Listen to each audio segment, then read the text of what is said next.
अस्सलाम वालेकुम beautiful people. उम्मीद करती हूँ आप सब खैरियत से होंगे। मैं ये सोच रही हूँ कि शायद आप लोग मुझे जानते हों। अगर आप मुझे नहीं भी जानते तो आप मुझे इस वीडियो में देख सकते हैं। वीडियो का लिंक मैं डिस्क्रिप्शन में दे दूँगी, तो आप वहाँ पे जाके मुझे देख सकते हैं। तो अब मैं आपको बताती चलूँ कि इस वीडियो को बनाने का मेरा जो मकसद था वो ये है कि मैं इस वीडियो में वायरल हुई। क्यों हुई? क्योंकि मैं इस वीडियो में रिलेटेबल थी। लोग मुझसे रिलेट कर सकते थे।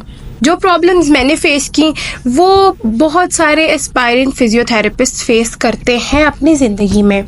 लोगों ने मुझे ये कहा जब मैंने एडमिशन लेना था डीपीटी में, तब मुझे लोगों ने ये कहा कि it's not a rewarding profession, ये लड़कियों के लिए नहीं है, तुम क्यों जा रही हो इस प्रोफेशन में। और भी ऐसी बहुत सी बातें। इन शॉर्ट उन्होंने ये कहा कि ये डिग्री बिल्कुल भी वर्थ इट नहीं है कि मैं इसको एक ट्राई दूँ, इसमें काम करूँ। तो अब एफएससी के बाद सबसे पहली तो बात ये होती है कि इंसान ने अपने फ्यूचर के लिए कुछ अहम स्टेप्स लेने होते हैं, कुछ अहम फैसले करने होते हैं। उसमें से एक फैसला मेरा था जो कि था डीपीटी। अब आप लोग डीपीटी को एज अ प्रोफेशन इसलिए ना चूज करें कि लोग क्या कहेंगे, लोग क्या बातें कर रहे हैं, लोग हमें ये कह रहे हैं कि ये प्रोफेशन अच्छा नहीं। क्या वो फिजियोथेरेपिस्ट हैं जो आप उनके मशवरे को सही मान रहे हैं? क्या उन्होंने ये एक्सपीरियंस किया हुआ है? जी नहीं, ये सिर्फ बातें हैं जो पाकिस्तानी लोगों के माइंडसेट में बैठी हुई हैं। अगर आप उनकी वजह से इस प्रोफेशन को छोड़ देंगे तो आप ये बहुत ज्यादती करेंगे अपने साथ भी और इस प्रोफेशन के साथ भी। आज के वीडियो में मैं आपको यही बताऊंगी कि आपको फिजियोथेरेपी एज अ प्रोफेशन क्यों चूज करना चाहिए और किन लोगों को इस प्रोफेशन को चूज नहीं करना चाहिए। ये सब जानने के लिए वीडियो के साथ एंड तक जरूर बने रहिए। अगर आपको वीडियो पसंद आए तो इसको एक लाइक जरूर दे दीजिएगा, मेरे चैनल को सब्सक्राइब कर दीजिएगा ताकि ऐसी इंफॉर्मेटिव वीडियोज मैं आप तक पहुंचाती रहूँ। ये तो मेरे चैनल का इंट्रोडक्टरी वीडियो है, लेकिन आप इसके बाद आपको और भी नॉलेजेबल वीडियोज काफी ज्यादा मिल सकती हैं। तो अब मैंने काफ़ी सारे पॉइंट्स ऐसे गैदर किए हुए हैं जिन पे मैं अपने प्रोफेशन को सपोर्ट कर सकती हूँ और सपोर्ट राइट पे कर सकती हूँ। ये नहीं कि मैं जान के अपने प्रोफेशन को सही साबित करना चाहती हूँ, ऐसा नहीं है। मैं हक और सच की बात करूँगी, ठीक है। तो हम जब प्रोफेशन चूज़ करने लगते हैं तो हमारे जहन में क्या बात होती है? हमारे जहन में एक तो सबसे बड़ी बात है कि हमारे जहन में शौक होता है कि हमें किस चीज़ का शौक है, हम आगे उस चीज़ में जाते हैं। अब अगर आपने प्री एफएससी जो है वो प्री मेडिकल में कर ली है, अब आप ये सोचेंगे कि मैंने एमबीबीएस में जाना है, बहुत से लोगों का यही ख्वाब होता है कि मुझे एमबीबीएस में एडमिशन ना मिला तो बस ज़िंदगी ख़त्म, दुनिया ख़त्म। ऐसा नहीं है। एमबीबीएस के अलावा भी अगर आप किसी भी मेडिकल प्रोफेशन में जाते हैं तो आप वही काम करते हैं। जैसे कि एमबीबीएस डॉक्टर क्या करता है, वो पेशेंट को हील करता है, वो पेशेंट को सही कर देता है, ट्रीट कर देता है। अब वो पेशेंट ट्रीट तो हो गया, अब फिजियोथेरेपिस्ट का क्या काम है? वो उस पेशेंट को उसकी वापस ज़िंदगी में लाने में बहुत ज़्यादा अहम किरदार अदा करता है। वो उसकी पुरानी ज़िंदगी, उसके चलने का तरीका, उसका मसल्स को इस्तेमाल करने का तरीका, सब कुछ वो फिजियोथेरेपिस्ट उस बंदे को सिखाता है। अब आप ये मुआवजा कर सकते हैं कि ये भी कोई छोटा मोटा काम तो है नहीं कि आप अपने पेशेंट को उसकी पुरानी ज़िंदगी इंजॉय करने में आप उसकी मदद करते हैं।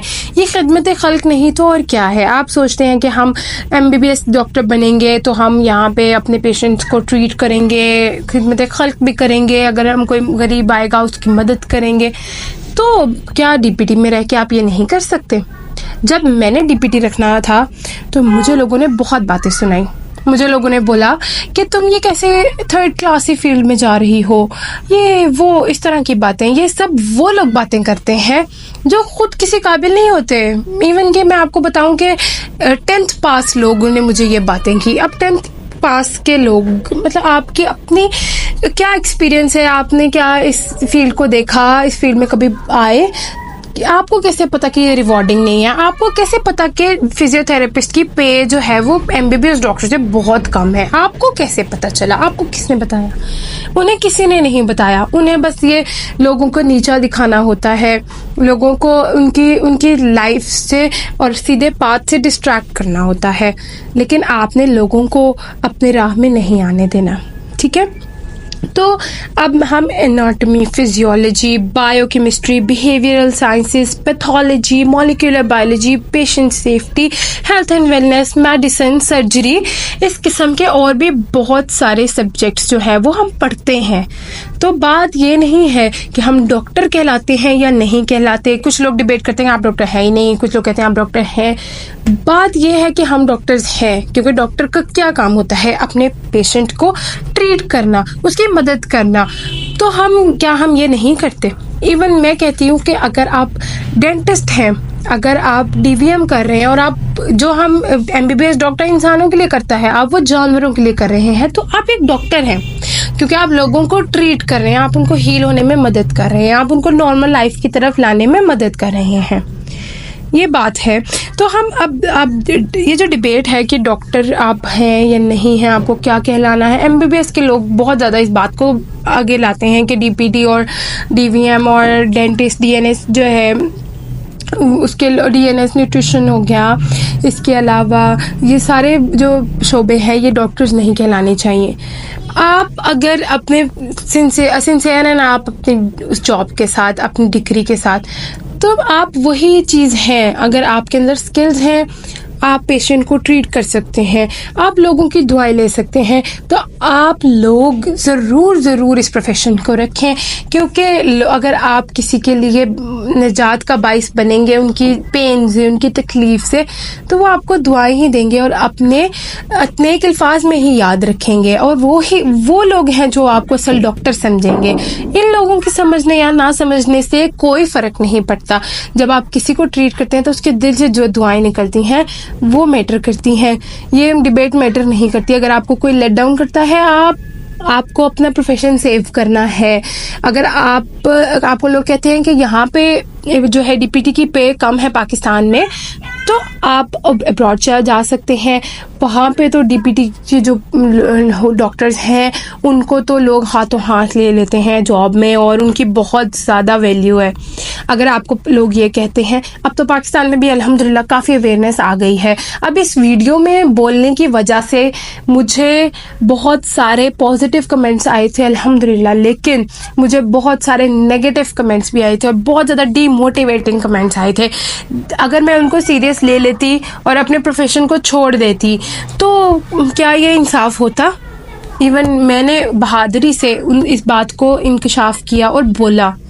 लोगों ने बुरा भी मनाया, ख़ास तौर पर एमबीबीएस डॉक्टर्स ने तो बहुत ज़्यादा। इसके अलावा भी और ऐसे लोगों के कमेंट्स आए हुए थे जिन लोगों को मैं समझती हूँ कि इन्होंने तो कभी स्कूल देखा भी नहीं होगा। तो मैं आप लोगों को यहाँ पे अभी दिखा भी देती हूँ। आपको अगर हो कि मैं गलत बयानी से काम नहीं, तो मैं आपको यहाँ दिखा देती हूँ। ये सारे कमेंट्स आप लोग पढ़ सकते हैं। ये आगे पॉजिटिव कमेंट्स आ गए हैं, इसके बाद यहाँ पे मैं नेगेटिव कमेंट्स आपको दिखाती हूँ। अब आप लोग देख सकते हैं कि कमेंट्स की कितनी मिकदार है। क्यों? क्योंकि ये रिलेटेबल वीडियो थी, मैं रिलेटेबल थी लोगों के लिए। अब कुछ लोगों में बोलने का हौसला होता है, कुछ लोगों में नहीं होता। तो डीपीटी प्रोफेशन उन लोगों को चूज़ नहीं करना चाहिए कि अगर आपको लोगों की बातें बहुत इफेक्ट करती हैं कि वो 4 लोग क्या कहते हैं, तो आप फिर इस प्रोफेशन को मत रखिए, क्योंकि आप इसके आगे जा ही नहीं पाएंगे। आप शुरू में ही डिमोटिवेट होकर बैठ जाएंगे। अगर आपके अंदर हौसला है कि आप जो सही चीज़ कर रहे हैं, आपने राइट डिसीजन लिया है और आप इसको रिग्रेट नहीं करेंगे कभी भी, तो आप इस प्रोफेशन को ज़रूर चूज़ करिए।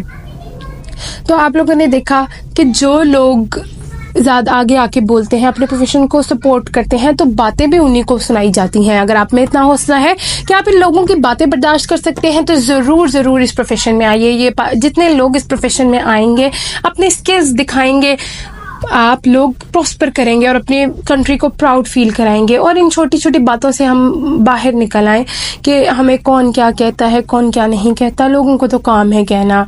जैसे कि ताबिश ने भी बोला है कि आप अगर सही रास्ते पे भी चल रहे होंगे तो लोग आपको बातें बनाते हैं। और बिल्कुल ये रिवॉर्डिंग प्रोफेशन है।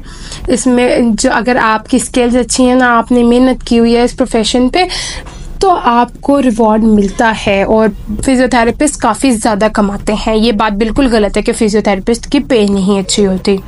उम्मीद करती हूँ कि ये वीडियो आपके लिए बहुत ज़्यादा बेनिफिशियल रही होगी। अगर रही है तो ज़रूर चैनल को सब्सक्राइब कर दीजिए, क्योंकि आने वाली वीडियोस में मैं आपको एनाटमी, फिजियोलॉजी और अपनी फील्ड से डीपीटी से भी रिलेटेड टॉपिक्स पे लेक्चर्स देने वाली हूँ। अगर आपने वो लेक्चर्स अटेंड करने हैं तो ज़रूर मेरे चैनल को सब्सक्राइब करें और अपने दोस्तों के साथ शेयर करें। अगर आपकी फैमिली में कोई ऐसा बंदा है जिसने एफएससी कर ली है, अब वो प्रोफेशन चूज़ करना चाहता है प्री मेडिकल में, तो अब उसको आप ये वीडियो शेयर करें ताकि उस तक भी अवेयरनेस आए कि लोगों की बातों को सुन के अगर आप ये प्रोफेशन छोड़ देते हैं तो आप गलती पर हैं। इस गलती को कभी मत दोहराइए, और जिन लोगों ने दोहराया है उन लोगों को रिग्रेट भी है आज तक, क्योंकि अब पाकिस्तान में अवेयरनेस काफ़ी ज़्यादा आ गई है। तो ये थी मेरी आज की वीडियो। मिलती हूँ मैं आपसे नेक्स्ट वीडियो में, तब तक के लिए अपना ढेर सारा ख्याल रखिएगा। अल्लाह हाफिज़।